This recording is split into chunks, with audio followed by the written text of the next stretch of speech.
Hello guys, susubukan nating mag-vlog kasi nga uso na to. Aray ko! May gagawin tayo ngaon na iPhone 11 Pro Max no power. Isa lang muna natin sa mahiwagang power supply para malaman natin ang boot sequence ng sa ganon. Alam natin ang gagawin at ayon nga, napag-alaman natin na half shorted, half rice ang problema. Kaya ano pa hinihintay mo, biyakin muna yan. Baka mabiyak pa ng iba. Pagkatapos nating paghiwalayin ang upper at lower board ay test natin ulit kung alin sa dalawa ang may shorted.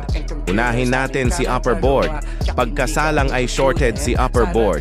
Kaya naman pasok na tayo sa next step sa paggagawa. Madami kaming gamit sa pag-troubleshoot ng problem. Kaya hindi rin biro gastos sa pang-repair. Dahil may mga special tools kami kinakailangan. Kaya wag kayong barat, mga mahal naming customer. Eto naman, nasa thermal camera naman tayo dito. Mas madali nang makikita kung sino ba talaga ang salarin sa pag-short ng upper board. Nakikita mo ba yung kumiki ng ina? Kung hindi ay ulitin mo ang video. Ahahaha.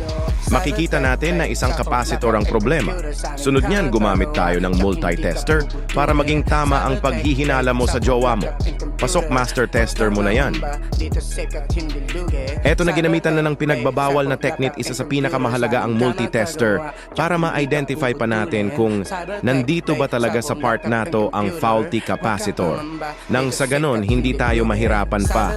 At dito gumamit tayo ng pausok at nag-inject ng tamang voltage para lumabas ang sirang capacitor. Pwede naman i-remove or mas magandang palitan. At ang kasunod niyan ay syempre buhay na. Ang unit na ginagawa natin, hindi na namin napakita ang pagre-rebel ng middle or ng sandwich board.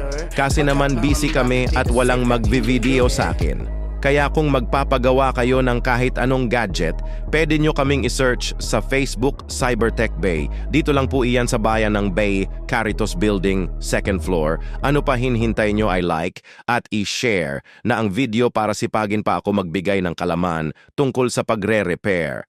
Salamat!